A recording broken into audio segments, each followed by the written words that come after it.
Heading out into multiplayer of a new map has become a bit of a tradition. Once we've explored the entire map, unlocked it in single player, and for the most part, hunted the majority of it, typically we go into multiplayer for that fresh, new experience. You never know what's over the next hill or around the next corner, and that is what makes multiplayer so intriguing. And because of the Reventuli Coast single player diamond challenge we've been working on, I kind of forgot that's something we typically do with a new map. So we're out here for the first time in multiplayer on New England today, and we'll see how we do. You have to be kidding me.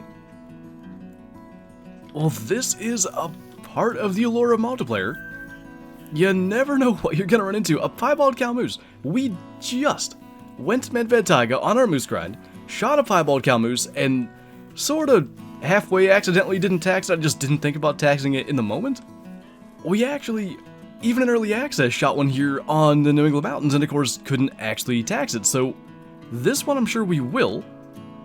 And we have the 30-06 today.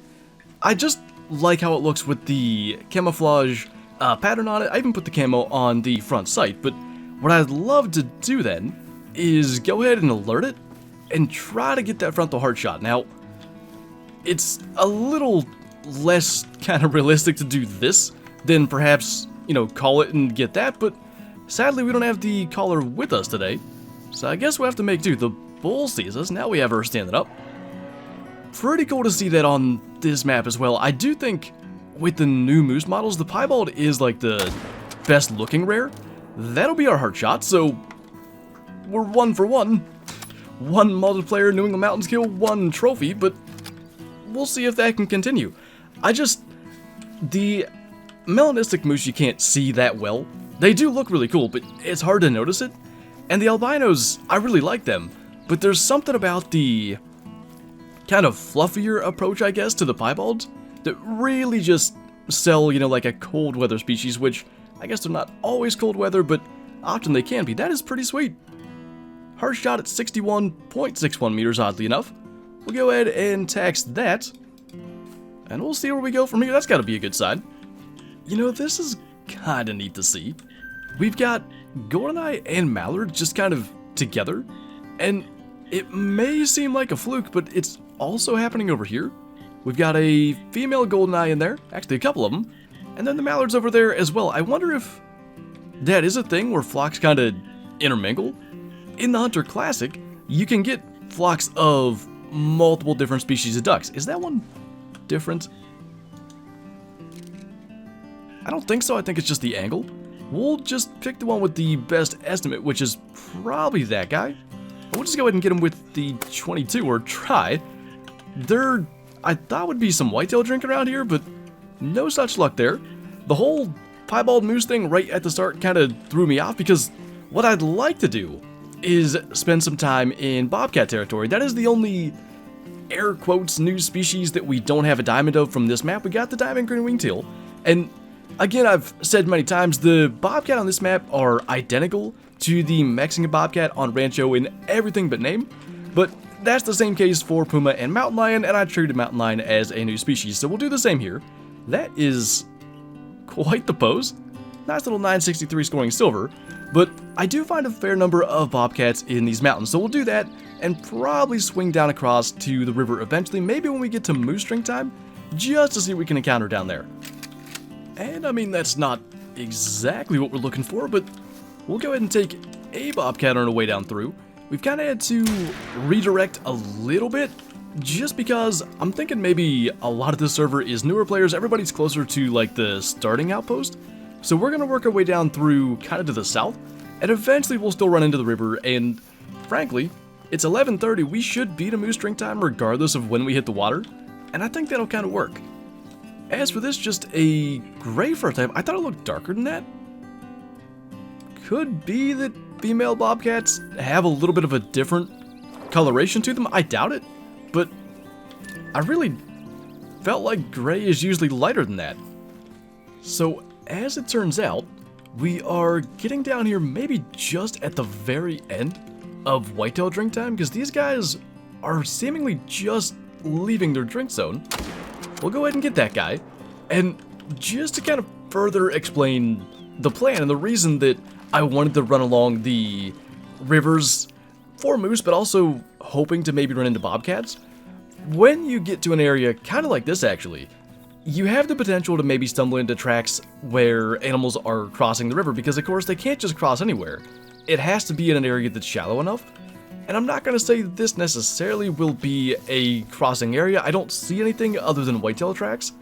But that's kind of my idea. Either just spotting one on the bank or somewhere up in the trees, or maybe getting a max weight track and being able to follow that. But a 213 gold there.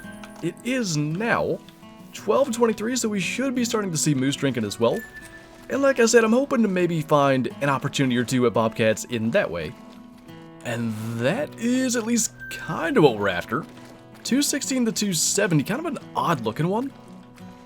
I don't know what the one behind him is. I don't think it's nearly as big, but not half bad either. Maybe a level 3. Cannot spot it, so I guess we'll just go with this guy. And because we do have the 30-06, we'll probably attempt to get him to go alert as well. Now, I'd also, because raccoons often are in groups like this, just want to make sure there's nothing special. I didn't know that. Just recently, I think it was on stream, we had a big group of male raccoons, so maybe they travel in like big groups of all males or all females. Regardless, there's our window. That'll be a hard shot. And 2 for 2 with the 30-06, 1 piebald, 1 decent-sized bull for the moose. You know, I'm just noticing this, and I'll have to pay attention and see if it's a thing all the time. See how his right antler has a little bit of that, like, extra shine? I think that's because it's either in the water or made contact with the water, because his left antler doesn't have it. It's definitely a thing when it rains. I never notice it with, like, falling down in a body of water, though, but 245, very much a uneven rack, but not too bad. Actually scores higher than the average rack for that shape. Interesting thing we've got going on here. Got a bobcat that is apparently just stuck in place fleeing, and a couple of gray fox. We'll probably take the level 6 male there. Probably would help if we have a round loaded. I'd imagine that would make it a little easier to get him, but naturally too, he was broadside. I think that type of brush actually can stop a bullet. He's gonna sit there. Certainly didn't stop that bullet. It must have been like spine and lungs, because he was... It's hard to describe, but there's an insta-drop, and then there's dead immediately, and if you can kind of see the health in the spotting window drop really quickly, even with an insta-drop, but when you hit something like the spinal cord, or even like the brain, you'll get that even faster thing. That sort of occurred there. I have not seen... Is it stuck on like the tower maybe? Just out of curiosity. What will happen? Nothing. Just because we're a multiplayer, and by the way, the original host left, so it's kind of irrelevant, but we won't add any extra hunting pressure. I think it's good practice to do that. Nice little gold there. Actually, though, that was double lung. We did not hit the spinal cord.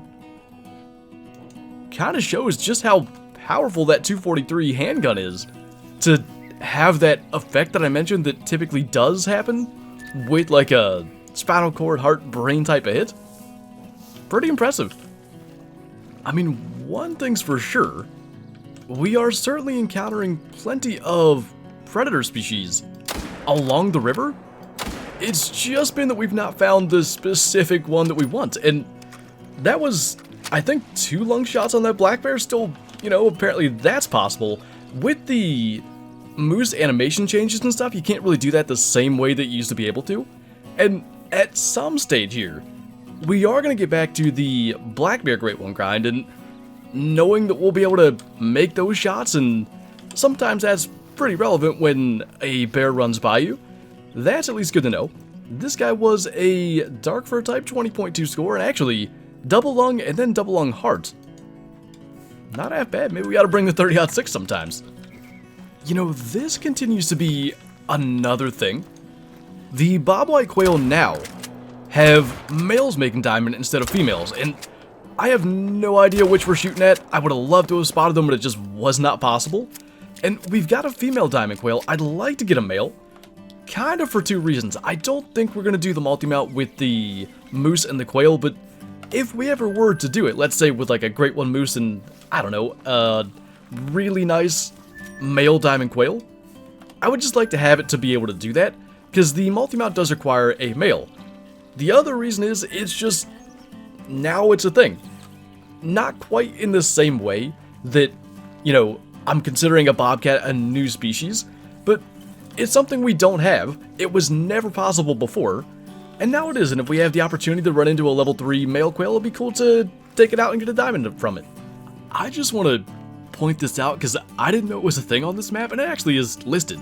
There's a corn maze in this field down here, and eventually at some stage it may be worth running around and see if there's some kind of Easter egg or something there, and clearly you can hunt animals in this corn maze. There's moose and pheasants and stuff, but I just thought that was kind of neat. Anyway, we are going to jump to maybe some other fields somewhere. We could try up here.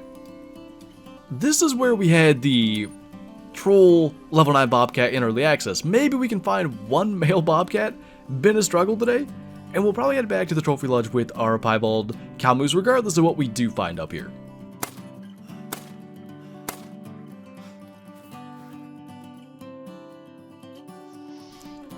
Well, that just about figures. We cannot find a male bobcat. This is literally like this kind of the starter lake, I believe.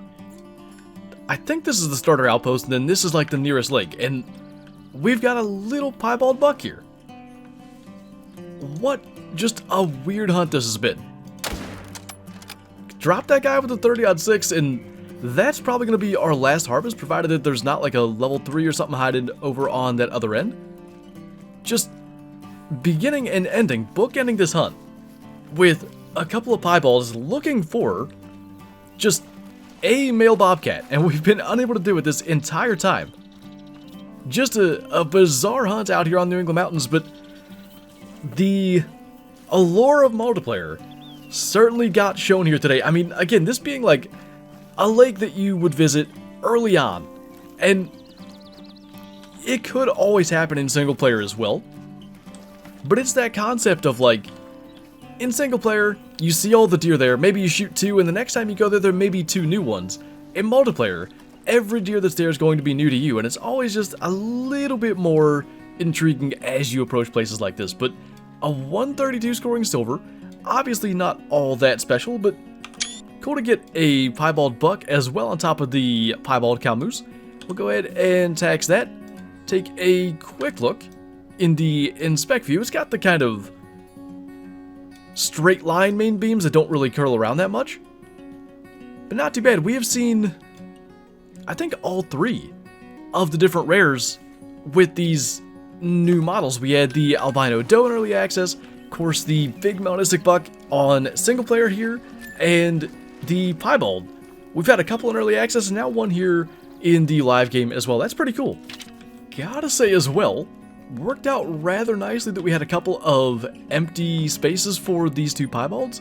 Got our piebald buck here right above the fireplace, and then in here we had the big plaque open for the piebald cow moose. That was just absurd that it worked out that way. The first and last kills just to end up being different piebalds, and who knows, sometimes that's just the way it goes in Hunter Call the Wild, and certainly nice to have our first hunt in multiplayer on the New England mountains go that well. But anyway, that is going to do it for this video. So as always, thank you guys for watching, and I'll see you next time.